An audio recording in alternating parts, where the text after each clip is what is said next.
Hello, I'm Labor Secretary Marty Walsh. I'm pleased and I'm honored to address the National Action Network on the occasion of your 30th anniversary hybrid convention. I want to congratulate Reverend Chopton, Chairman Dr. Richardson, and all the leaders and members of NAN in every chapter across our country. For 3 decades, you've come together as people of goodwill, people of faith, and people who care deeply about our communities and our country. And you've made a difference in every challenge you've taken on. Today, more than ever, you are bringing the power of community to the historic work of civil rights and racial justice, in criminal justice reform, in voting rights, in economic opportunity, in employment discrimination, in health equity, and much more. You are calling on all of us to live our values and fulfill our nation's promises. As you know, this work has never been more important. We live in a moment when the reality and the cost of injustice are crystal clear. The past year laid it all to bear. Black, Latino, and immigrant communities are hit harder by illness, death, and job loss of the COVID-19 pandemic. Frontline essential workers, disproportionately people of color, have been exposed to the most risk and the lowest pay. Black and brown children have suffered the greatest setbacks from school closures and family struggles. These harms were the result of long-established inequalities, and members of the National Action Network know better than anyone else. But no one can ever deny these injustices or deny that they harm our country. When the truth is known, change is possible and change is happening. In the summer of 2020, a new flowering in the movement for racial justice rose up in response to the killing of George Floyd and others whose names we hold dear. As mayor of Boston, I saw that movement change our city.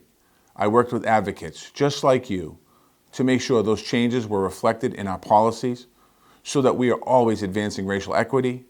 It was one of the most meaningful experiences of my time in public office, and I'm committed to advancing this work as Secretary of Labor. After 4 years of moving backwards on so many fronts, we must repair and reverse that harm that was done, and we must rebuild as a stronger, more just and inclusive nation. That's not only my goal, it's my charge. As a member of President Biden's cabinet, in the first day of the Biden administration, the President issued an executive order making racial equity a priority across the entire federal government. As the President said, we need to open the promise of America to every American. In the Department of Labor, we have begun that work. We have assembled a group of agency leaders to advance equity in all ways that we can serve the American people.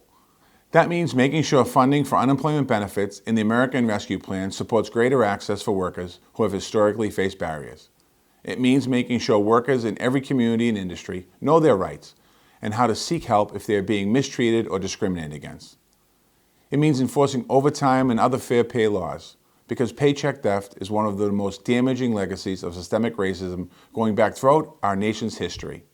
And it means holding employers who do business with the federal government responsible for complying with anti-discrimination laws.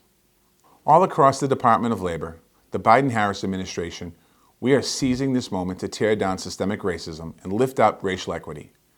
The American Rescue Plan has delivered a vaccination program and an economic relief that is reaching communities in equitable ways.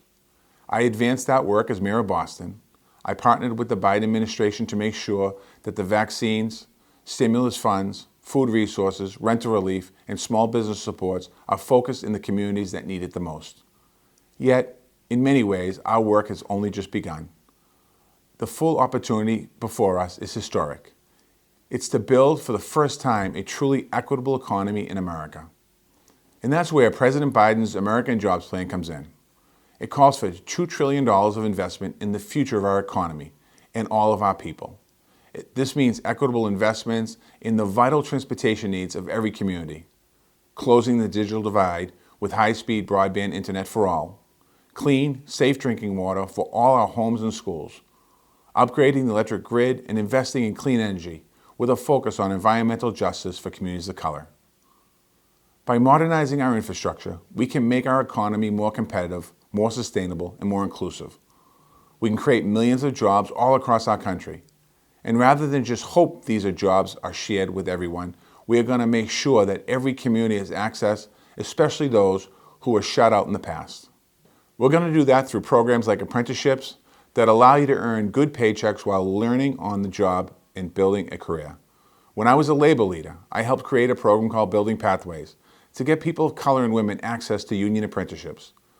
I saw it change the lives of hundreds of men and women and their families. Now we have the opportunity to change lives all across America. The American Jobs Plan would double the number of registered apprenticeships to over 1 million, while ensuring that these programs reach out to those who have been left out in the past. As Labor Secretary overseeing apprentice programs, I will make sure of that. The American Jobs Plan also invests $400 billion in the care economy. Those are the skilled, compassionate professionals who take care of our elders and family members with disabilities. And they are largely people of color, especially women. But 1 out of every 6 workers in this industry live in poverty. That's no way to treat the folks who take care of our family members. They deserve respect, they deserve better pay, they deserve the right to organize and engage in collective bargaining. That's why the American Jobs Plan is more than an investment. It puts the power in the hands of working people, and it tears down the barriers that exclude too many in the past. This is what Building Back Better looks like. It's putting Americans back on the path that the civil rights movement set on us, towards racial justice, economic justice, and equity for all. That's why the President said we can't afford to miss this opportunity. So I invite you to join me and my colleagues in the most diverse cabinet in American history. It's advocating for the American Job Plan. Let's make history together. As I close, I want to acknowledge the debt that we owe you for the work you have done to make this moment possible. All of us who are working to do work to advance equity stand on the shoulders of people like you, the members of the National Action Network. For 30 years, you've seen justice in a clear light, and you've never stopped fighting for what is right, no matter what the struggle is. So as we move forward, we must continue to listen to you. We must continue to work with you. We must continue to walk this walk together. Thank you. God bless you. I wish you a wonderful convention and another 30 years of success.